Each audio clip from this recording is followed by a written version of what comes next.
gần nung môi một thu tê harin thom nung lệ la chụp đinh dâu rong nọ gần xiêm lệ nghe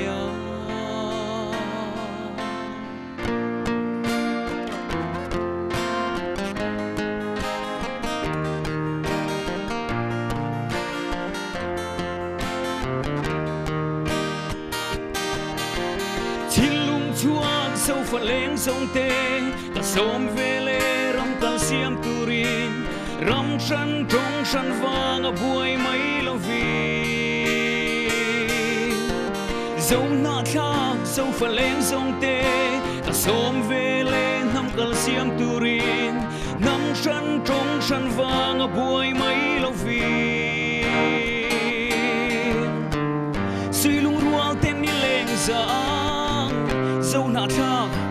dâu phật lên dòng tê ram tăng reng cần ngái lâu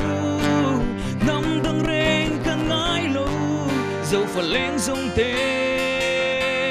ít xịt mây lô phật lên ra in xị lung rual tê lên ra in chỉ lung chuộc dâu phật lên dòng tê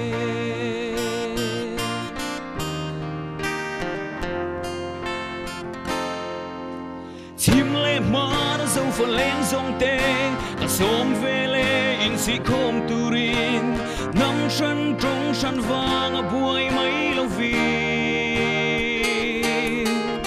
chắc lê thắng u lệ náo dòng tê ta xóm về lê in sĩ khom turin nằm sân trong sân vàng ở buổi mấy lâu vì sĩ lung rual tên đi lên ra dâu nát khác dâu phật lên dòng tê ram tăng reng cần ngái lâu nam tăng reng cần ngái lâu dâu phật lên dòng tê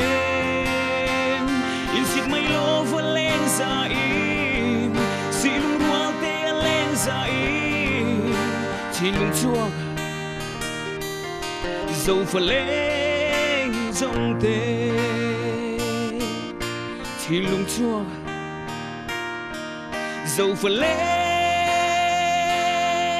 dòng tê